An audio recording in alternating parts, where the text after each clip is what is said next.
j'ai choisi de parcourir avec vous une histoire, justement, connue.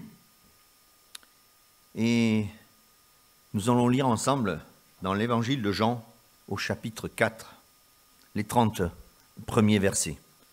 Alors, j'ai une version seconde parce qu'elle est écrite en gros, et ça me permet de le lire. Mais sachez que la version que vous avez, ou celle qui s'affiche, c'est une version quand même de la parole de Dieu. Donc, soyons sûrs que ce que nous lisons ce matin a été placé sous notre regard et nous a été laissé par Dieu lui-même au travers de ce qu'il a utilisé pour transcrire sa parole. Lisons ce chapitre 4. Le Seigneur sut que les pharisiens avaient appris qu'il faisait et baptisait plus de disciples que Jean. Toutefois, Jésus ne baptisait pas lui-même, mais c'était ses disciples. Alors, il quitta la Judée et retourna en Galilée. Comme il fallait qu'il passât par la Samarie, il arriva dans une ville de Samarie nommée Sychar, près du champ que Jacob avait donné à Joseph, à son fils. Là se trouvait le puits de Jacob. Jésus, fatigué, nous dit le texte, fatigué du voyage, était assis au bord du puits. C'était environ la 6e heure, midi. Une femme de Samarie vint puiser de l'eau. Jésus lui dit « Donne-moi à boire », car ses disciples étaient allés à la ville pour acheter des vivres. La femme samaritaine lui dit « Comment, toi qui es juif, me demandes-tu à boire, à moi qui suis une femme samaritaine ?» Les Juifs, en effet, n'ont pas de relation avec les Samaritains. Jésus lui répondit, « Si tu connaissais le don de Dieu, et qui est celui qui te dit « Donne-moi à boire », tu lui aurais toi-même demandé à boire. Et il t'aurait donné de l'eau vive. Seigneur, lui dit la femme, tu n'as rien pour puiser, et le puits est profond. D'où aurais-tu donc cette eau vive? Es-tu plus grand que notre père Jacob, qui nous a donné ce puits et qui en a bu lui-même, ainsi que ses fils et même ses troupeaux? Jésus lui dit, quiconque boit de cette eau aura encore soif, mais celui qui boira de l'eau que je lui donnerai n'aura jamais soif. Et l'eau que je lui donnerai deviendra en lui une source qui jaillira jusque dans la vie éternelle. La femme lui dit, Seigneur, donne-moi cette eau, afin que je n'ai plus soif et que je ne vienne plus puiser ici. Va, lui dit Jésus, appelle ton mari et reviens ici. La femme répondit, je n'ai point de mari. Jésus lui dit, tu as eu raison de dire, je n'ai point de mari, car tu as eu 5 maris, et celui que tu as maintenant n'est pas ton mari. En cela, tu as dit vrai. Seigneur, lui dit la femme, je vois que tu es prophète.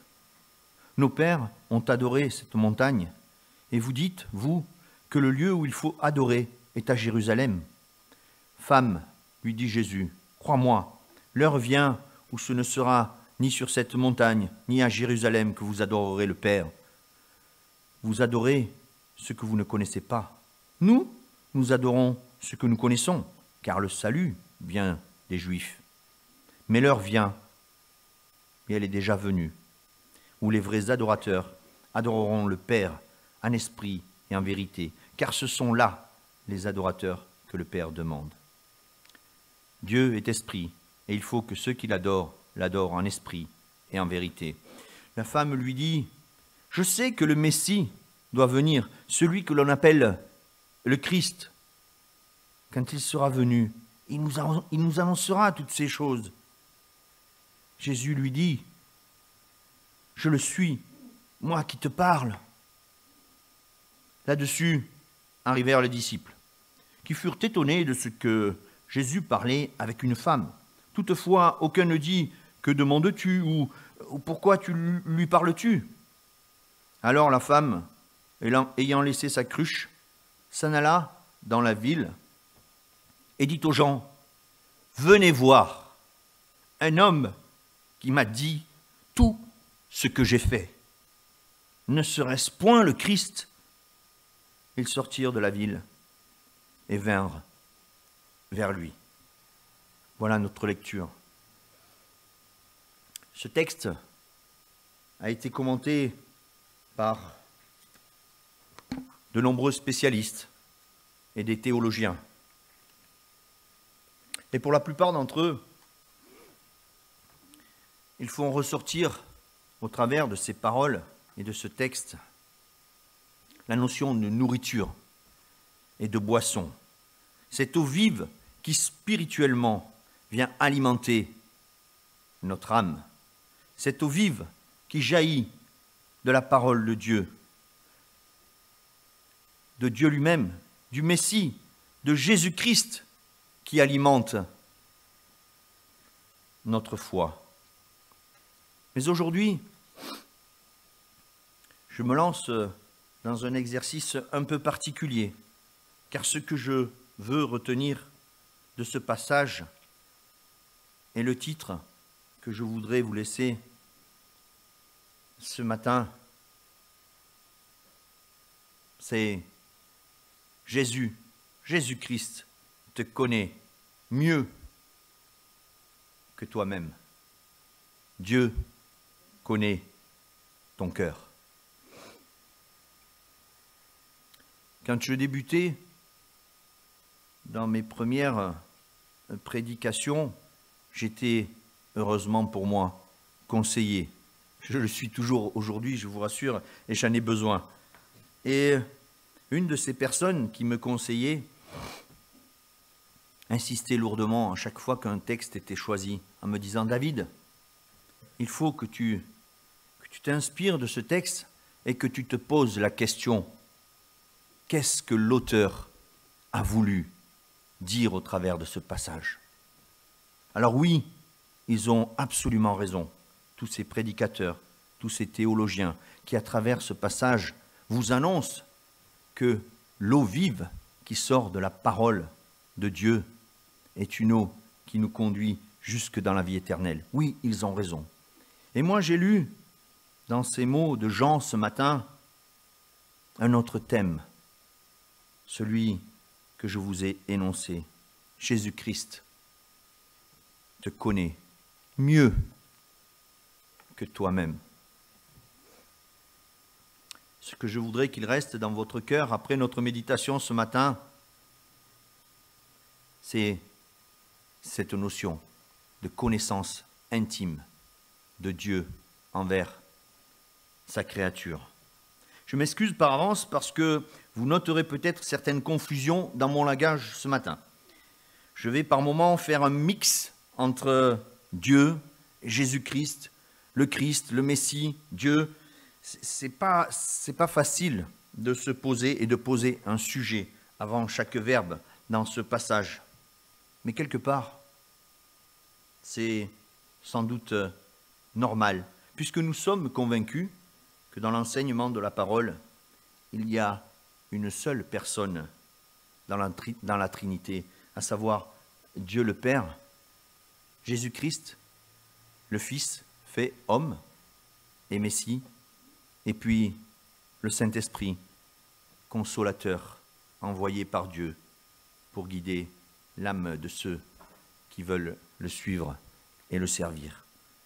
Donc, ne vous arrêtez pas sur cette confusion que je ferai au fur et à mesure de mes phrases. Reprenons notre passage. Essayons de dresser un contexte rapide. Jésus, nous dit le texte, quitte la ville de Jérusalem dans laquelle il commence à y avoir une certaine tension avec les pharisiens, leur enseignement et ce que Jésus annonce. Nous connaissons tous l'histoire et nous savons où cette tension va conduire Jésus et comment, nous l'avons annoncé il y a quelques jours, comment il ira jusqu'au bout de son ministère. Il se dirige alors vers le nord. pour traverser le pays jusqu'à la Galilée. Mais comme un grand nombre de Juifs auraient pu le faire, il n'a pas évité la Samarie.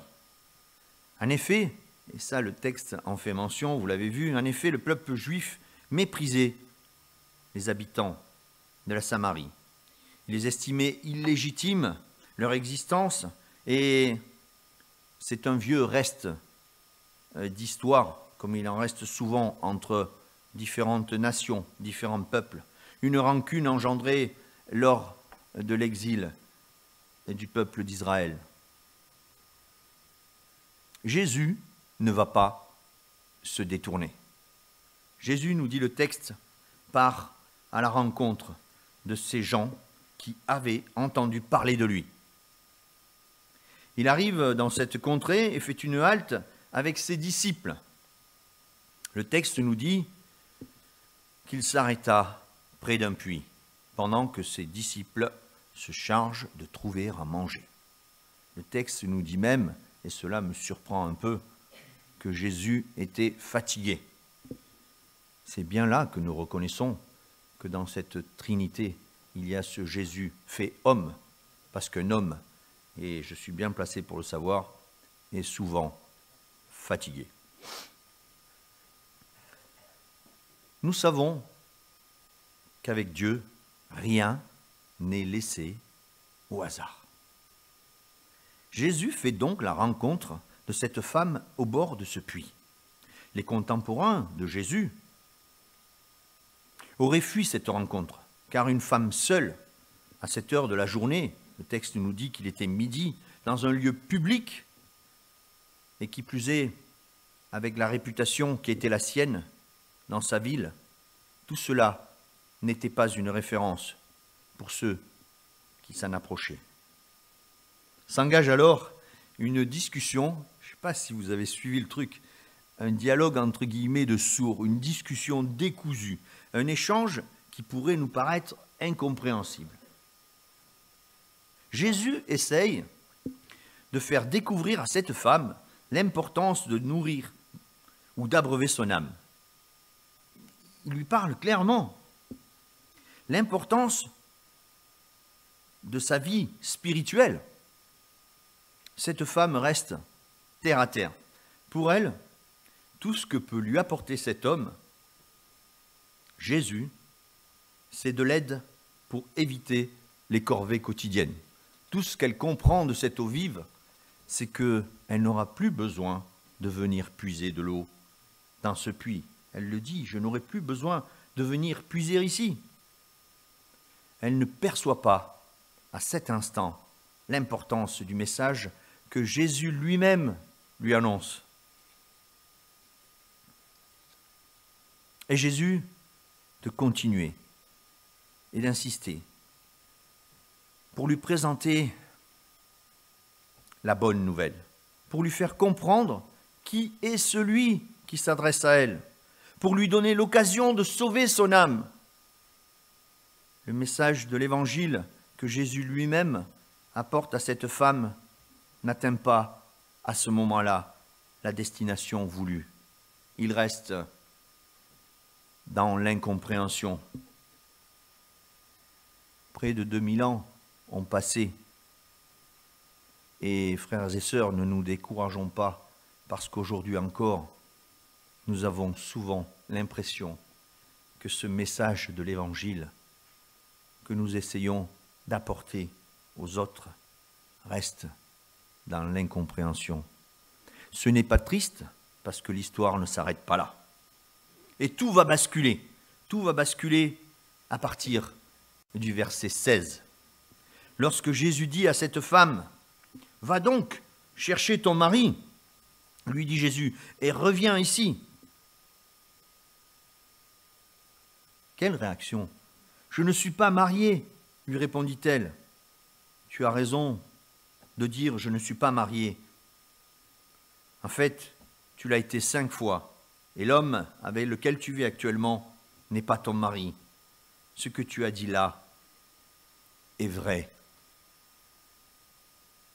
Mes amis, cette phrase va déclencher tout ce qui était pour le moment incompréhensible, tout ce qui était un dialogue de sourds, tout ce qui était, on pourrait dire, à tort, inutile. C'est là que son cœur va s'ouvrir. C'est par cette connaissance que Jésus montre de l'intimité de cette femme, que sa vie privée, il la connaît, une connaissance profonde de sa personne. C'est par cela que l'esprit de cette femme va être touché. J'allais dire plus que par les mots que Jésus-Christ lui-même lui avait annoncés auparavant. Chers amis, ce texte nous interpelle, ce texte m'interpelle. Ces versets doivent nous toucher. Jésus connaît parfaitement ses interlocuteurs. Dieu connaît parfaitement chacune de ses créatures. Nous ne pouvons rien cacher à Dieu. Jésus lit dans notre cœur, dans nos pensées. Il sait tout de nous. J'ai du plaisir à être devant vous ce matin. J'ai du plaisir à voir des personnes que j'aime et qui nous ont manqué. J'ai du plaisir à voir ou à croiser vos regards.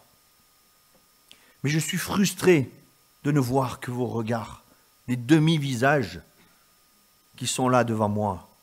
J'ai tellement hâte de les voir dans leur totalité. Parce que je ne suis pas Jésus, je n'arrive pas à lire dans votre cœur.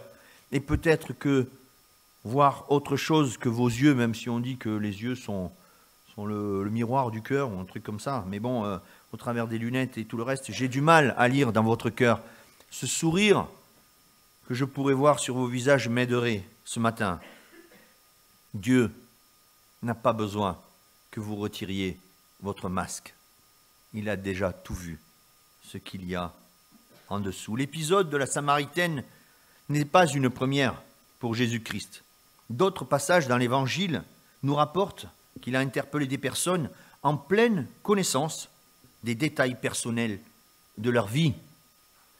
Rappelez-vous de ce petit Zachée perché sur son arbre que Jésus interpelle. Jésus sait à qui il s'adresse quand il lui dit « Je veux manger chez toi ». Il connaît le côté obscur de sa personnalité. Il connaît ses défauts. Jésus connaît, et cela nous a été rappelé par Pierre-Yves tout à l'heure, Jésus connaît celui par qui il va être livré. Quand autour d'une table, avec tous ses disciples, il dit ouvertement « Celui qui va me livrer se trouve à cette table, et je partage mon repas avec lui. » Jusqu'à sa mort sur la croix, Jésus connaît le cœur de celui qui est crucifié à côté de lui. Il sait, pour l'un des deux bien sûr, qu'il a compris le message de l'Évangile. C'est pourquoi il s'adresse à lui et lui promet « Aujourd'hui même, tu seras avec moi dans le paradis. » Jésus connaît tous les cœurs. Dieu connaît chacun de nos cœurs. Peut-être pour certains, et cela a été le cas pour moi parfois, le fait que Dieu puisse connaître tous les détails de notre vie peut nous gêner, nous mettre mal à l'aise. En effet, si notre patron venait à nous dire « Je sais tout de toi, même ce que tes proches ne savent pas », cela pourrait nous troubler.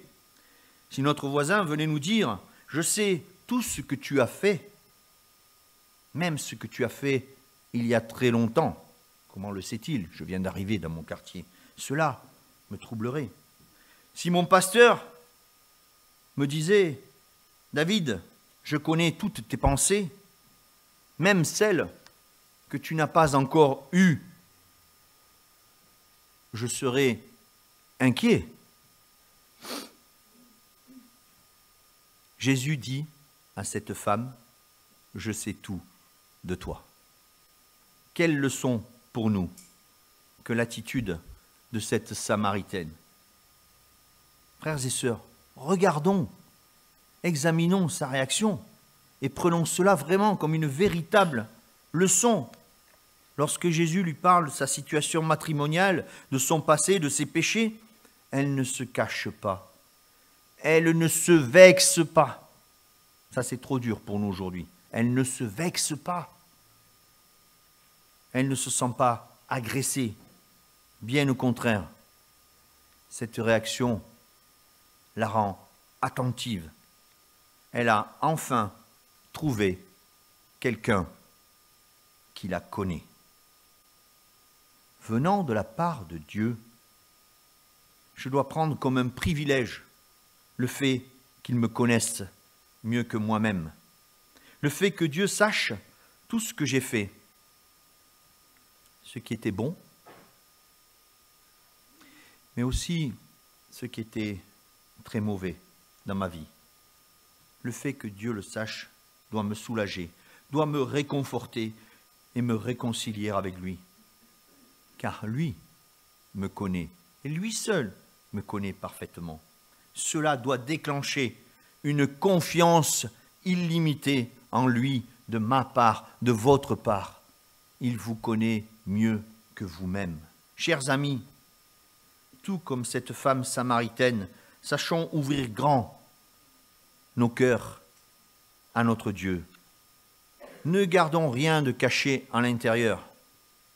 Ne ressentons plus ce besoin de garder certaines choses dans l'ombre, d'avoir honte de certaines choses que nous n'avons jamais confiées à personne. Notre Dieu les connaît déjà. Jésus-Christ les connaît déjà. Il connaît tous les détails de ma vie. Et ce qui devrait encore plus me rassurer, c'est qu'il connaît aussi les détails de mon avenir. Mon existence est dans sa main. Je dois lui remettre mon avenir avec confiance. Confiance.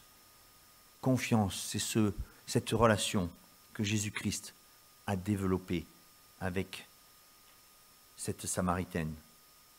Je dois, comme elle, oublier tout ce qui est matériel, ma cruche et cette flemme de venir chercher l'eau le midi. Tout ce qui est personnel et intime, je dois l'oublier aussi.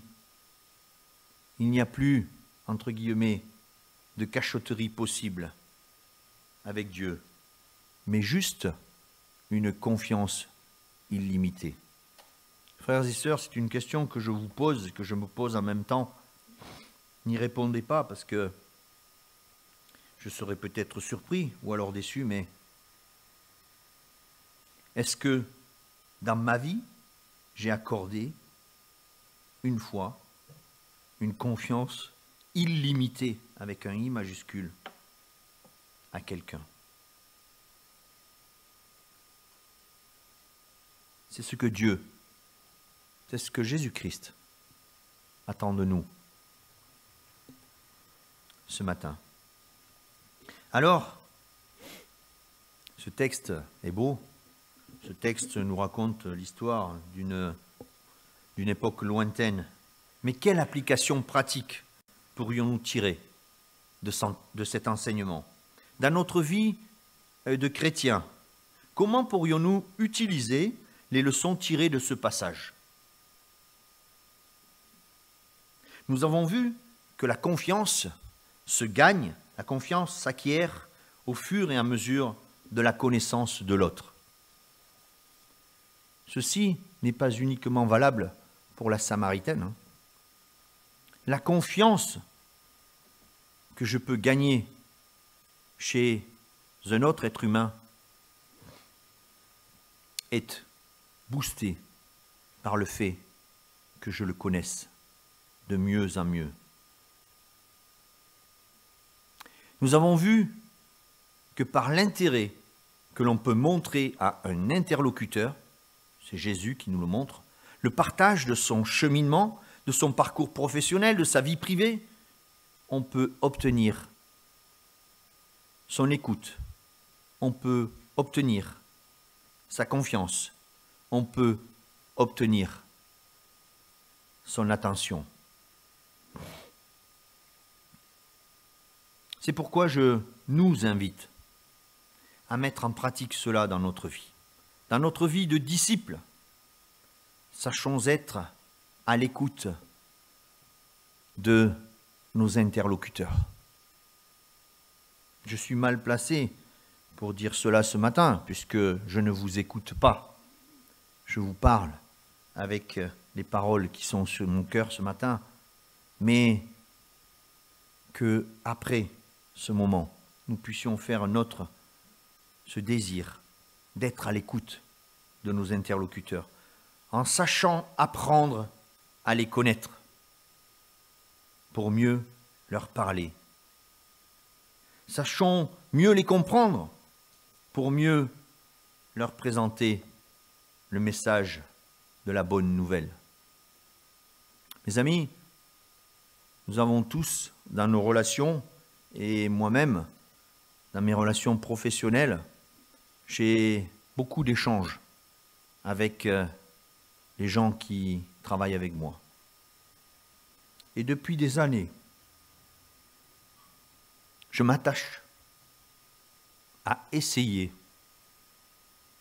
de les connaître pour mieux savoir les comprendre, pour mieux savoir les commander, pour mieux savoir être juste envers chacun d'entre eux. C'est un travail ingrat, c'est un travail qui fatigue, c'est une attitude qui décourage parfois. Vous vous investissez dans une tâche qui parfois se retourne contre vous et vous vous sentez mal. Et pourtant, c'est avec plaisir que je recherche à connaître ceux avec qui j'ai une relation. Certains d'entre eux, bien des années plus tard, m'ont fait le plaisir de venir me voir en me disant, pour certains David, pour d'autres mon adjudant ou mon adjudant-chef à l'époque, mais la relation était la même. J'ai compris pourquoi tu es comme ça. Je ne suis pas sûr qu'ils aient tous compris, mais en tout cas, cela les a interpellés. Jésus-Christ est l'exemple absolu que nous voulons suivre en tant que disciples. Et dans ce passage que nous partageons ce matin, il nous donne une grande leçon. Nous voulons le suivre, c'est un exemple pour nous. Nous le chantons, nous le proclamons, nous le voulons. Prenons vraiment à cœur cet exemple qu'il nous donne ce matin. Il nous donne une grande leçon. Il n'a pas jugé cette Samaritaine. Jésus ne l'a pas jugée, quoique le texte puisse relater. Il n'a pas dit ça sur un ton vraiment réprimant. Il a encore moins condamné. Il s'est juste intéressé à sa vie, à son cœur. Il va montrer que malgré toutes les critiques qu'elle pouvait susciter dans sa ville, elle comptait pour lui. Elle comptait pour Jésus-Christ. Elle comptait pour le Messie que cette femme et son peuple attendaient. Alors évidemment, nous n'avons pas l'omniscience de Jésus-Christ. Nous n'avons pas la capacité de lire dans les cœurs, de connaître la personnalité de ceux qui nous font face. Par contre, la parole de Dieu nous encourage à développer cette relation envers notre prochain, pas seulement envers nos frères et sœurs, cette relation envers tous.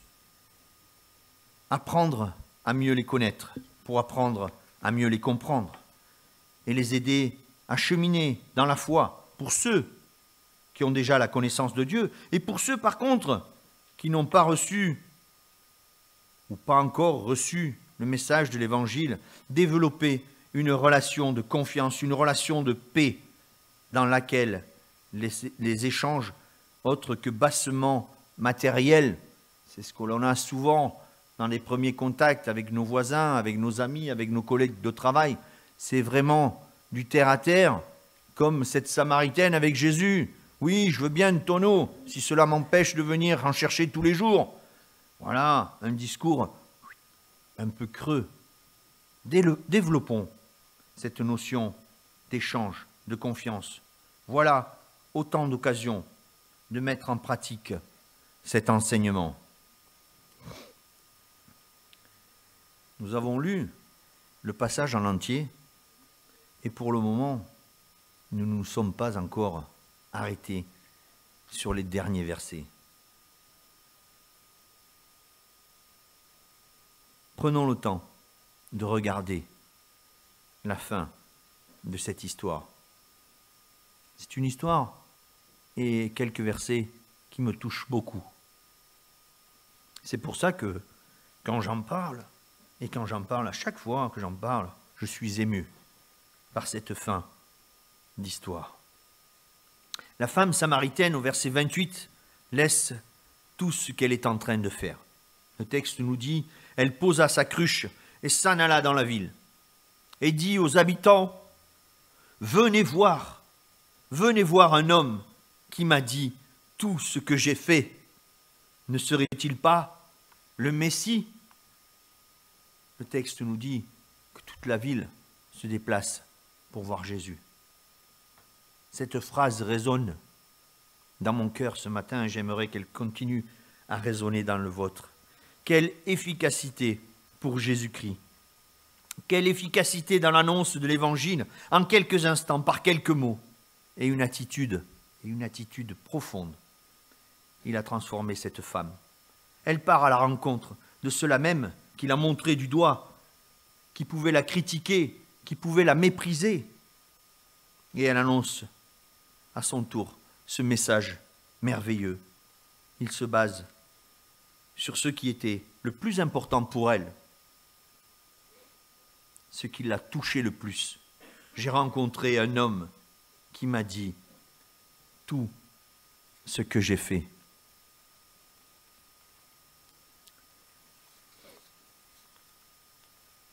Je veux juste revenir sur ce qui a guidé mon commentaire ce matin. D'abord ce titre, Jésus-Christ te connaît mieux que toi-même. Et puis, cette Samaritaine qui s'est rendue compte qu'elle était en train de parler à quelqu'un qui connaissait parfaitement sa vie, que cette connaissance si parfaite ne pouvait pas venir d'un homme, et elle en avait connu plusieurs, mais de celui dont elle avait entendu parler, le Christ, le Messie.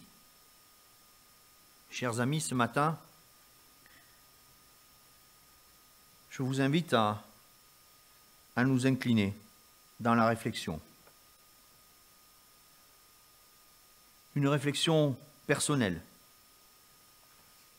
J'invite ceux qui parmi nous entendent peut-être pour la première fois que Jésus-Christ connaît votre cœur. Que Dieu connaît parfaitement votre vie. Alors, la possibilité vous est offerte d'aller plus loin dans cette relation. Tu peux faire confiance à quelqu'un qui te connaît mieux que toi-même.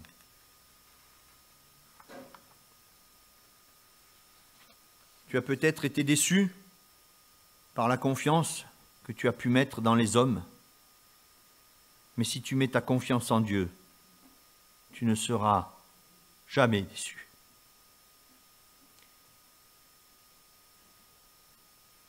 Et cette confiance te permettra de cheminer, d'avancer, de découvrir tout ce que Dieu peut et veut changer dans ta vie. Comme pour cette femme samaritaine, il n'a pas besoin de faire ressortir tes défauts. Il veut juste attirer ton attention sur le fait que rien ne lui échappe Ouais, certes, tes défauts, il les connaît déjà. Mais tes qualités aussi. Et surtout, il veut que tu comprennes que tu as de la valeur à ses yeux. Tu représentes quelque chose pour lui. Alors, je t'engage à poursuivre, à suivre cette direction qu'il te donne ce matin. Je t'engage à chercher, à mieux le connaître à ton tour. Quant à ceux qui, comme moi, étaient persuadés que Jésus-Christ savait tout de moi, que Dieu connaissait tout de ma personnalité, je découvre encore que peut-être sa connaissance de ma personne, parce qu'il m'aime, va au-delà de ce que je pensais. Parce qu'il m'aime, il sait déjà ce que je vais devenir. Il sait déjà les décisions que je prendrai demain dans ma vie. Parce qu'il m'aime, il sait déjà le chemin qu'il a tracé pour moi. Frères et sœurs, que cette pensée puisse vraiment nous encourager, que cette pensée puisse nous réconforter, nous aider quand nous avons besoin d'écoute. Et cela nous arrive à tous. Quand l'oreille des hommes nous semble mal appropriée pour tout ce que nous avons à confier, alors n'hésitons pas, encourageons-nous, exhortons-nous à nous tourner vers notre Dieu, à nous tourner vers Jésus-Christ, en lui confiant ce que nous n'avons pas toujours le courage de lui dire, tout en sachant qu'il connaît déjà aussi tout ce que nous avons gardé quelque part en secret dans nos vies, pour rien bien sûr, en ayant confiance en lui et en pouvant nous aussi reconnaître et dire autour de nous que nous connaissons un homme, que nous connaissons un Dieu qui sait tout ce que j'ai fait. Amen.